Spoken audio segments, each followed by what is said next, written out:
नमस्कार।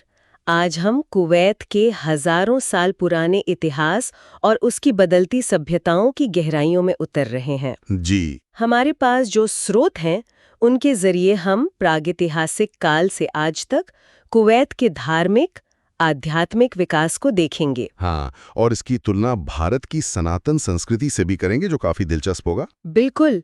अक्सर लोग कुवैत को सिर्फ तेल से जोड़कर देखते हैं, है ना? हाँ, ये आम धारणा है। पर सच तो ये है कि ये जगह प्राचीन व्यापार मार्गों का एक बहुत अहम चौराहा रही है। सही कहा। सोचिए, यहाँ 8000 ईसा पूर्व के मेसोलिथिक औजार मिले हैं। जी हाँ, काफी पुराने। तो चलिए इन स्रोतों का थोड़ा गहराई से विश्लेषण करते हैं।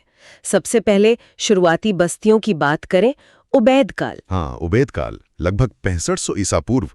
तब कुवैत दुनिया की शुरुआती समुद्री व्यापारियों में से एक था। बिल्कुल। सुबिया क्षेत्र में जो H3 स्थल पर रीड नाव का मॉडल मिला है। हाँ, और वो बिटुमिन के टुकड़े भी, जी, जो नावों को वाटरप्रूफ करने के लिए इस्तेमाल होता था। ये सब इसके प्रमाण हैं। अच्छा। और सूबिया में ही बहारा वन नाम की जो जगह है, वो अरब प्रायद्वीप की सबसे पुरानी और बड़ी उबैद बस्तियों में गिनी जाती है। बहारा वन। हाँ, वहाँ एक मिट्टी के सिर की मूर्ति मिली है, करीब 7000 साढ़े 7000 साल पुरानी। अरे वाह। और दिलचस्प बात यह है कि वो मूर्ति मेसोपोटामिया से आयातित थी। लंबी खोपड़ी, तिरछी आंखें, मेसोपोटामिया की मूर्तियों जैसी, पर खाड़ी क्षेत्र में पहली। तो मतलब उस जमाने में भी इतना लंबा व्यापार और सांस्कृतिक लेनदेन था। बिल्कुल, ये दिखाता है कि संबंध कितने गहरे थे। तो ये व्यापार और सांस्कृतिक लेनदेन दिलमुन सभ्यता के समय और बढ़ गया होगा। फैल्का द्वीप का जिक्र आता है इसमें। हाँ, फैल्का द्वीप, जिसे तब अगरुम कहते थे, ये दिलमुन सभ्यता जो करीब 3000 ईसा पूर्व शुरू हुई, उसका एक बड़ा केंद्र था। अगरुम। जी, सुमेरियन ग्रंथों ने इसे देवता इंजाक की पवित्र भूमि कहा गया है। अच्छा, देवता की भूमि। हाँ, और ये मेसोपोटामिया और सिंधु घाटी के बीच व्यापार का एक बहुत बहुत महत्वपूर्ण अड्डा था। सिंधु घाटी भी? जी हाँ। यहाँ मिली सैकड़ों स्टैम्प सील और मंदिरों के खंडहर बताते हैं कि ये जगह धार्मिक और व्यापारिक तौर पर कितनी अहम थी। तो जाहिर है बाहरी प्रभाव भी आए होंगे, या सिर्फ स्थानीय संस्कृति ही पनपी? नहीं, बाहरी प्रभाव भी खूब आए। जैसे हेलेनिस्टिक काल में, मतलब सिकंदर के बाद जब यूनानी संस्कृति फैली, हाँ, उसी द्वीप को आइकारोस कहा जाने लगा। इकारोस, यूनानी नाम जैसा लगता है। है ही। यूनानियों ने यहाँ अपना किला बनाया और देवी आर्टेमिस का मंदिर भी। तो साफ दिखता है कि कैसे स्थानीय और यूनानी संस्कृतियों का एक मिश्रण हुआ। परत दर परत इतिहास जुड़ता गया। ये दिलचस्प है।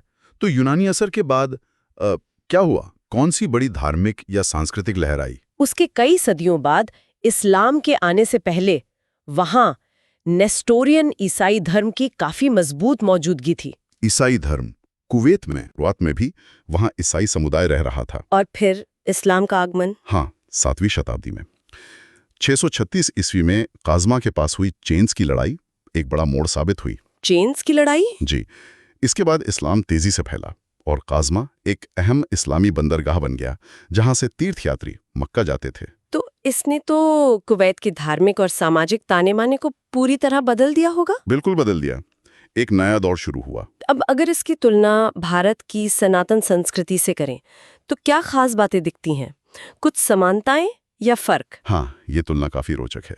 कुछ समानताएं हैं, जैसे दोनों जगह प्रकृति पूजा के तत्व। जैसे प्राचीन कुवैत क्षेत्र में सूर्य देवता शम्स की पूजा और भारत में सूर्यदेव। अच्छा, हाँ। बैल का महत्व भी दिखता है। दिलमुन सभ्यता के बैल सिर मिले हैं और सिंधु मोहरों पर नंदी तो है ही। हाँ, नंदी बैल। और स्वास्तिक चिन्ह भी दोनों क्षेत्रों में पाया गया है। स्वास्तिक भी? ये तो वाकई दिलचस्प है। पर मुख्य अंतर क्या रहा? मेरे ख्याल से, और जैसा स्रोत बताते हैं, सबसे बड़ा फर्क धार्मिक निरंतरता का है। निरंतरता मतलब? देखिए, कुवैत में क्या हुआ कि धर्मों का लगभग पूर्ण प्रतिस्थापन हुआ, एक के बाद एक। पहले दिलमुन और स्थानीय मान्यताएं, फिर ईसाई धर्म आया और फिर इस्लाम प्रमुख हो गया। अच्छा। जबकि भारत में सनातन धर्म, जिसे आज हम हिंदू धर्म कहते हैं, उसने बाहरी प्रभावों जैसे इस्लाम या ईसाई धर्म को आत्मसात किया, अनुकूलन किया और अपनी निरंतरता बनाए रखी। हाँ, ये बात तो है। भारत में संश्लेषण ज्यादा हुआ। बिल्कुल। शायद कुवैत की जो रणनीतिक और व्यापारिक स्थिति थी, उसकी वजह से बाहरी शक्तियां ज्यादा हावी रहीं और पुराने ढांचे बदलते गए। तो कुल मिलाकर हम कह सकते हैं कि कुवैत का इतिहास सिर्फ एक धर्म या संस्कृति के आने और दूसरे के जाने का नहीं है। नहीं, बिल्कुल नहीं। ये संस्कृतियों की परतों के लगातार जमते जाने का एक बेहतरीन उदाहरण है। उबैद व्यापारी, दिलमुन, फिर यूनानी, ईसाई, फिर इस्लाम, सबने अपनी छाप छोड़ी। एकदम सही। और इसकी ये खाड़ी के मुहाने पर जो स्थिति है, वही इसकी कहानी की कुंजी है।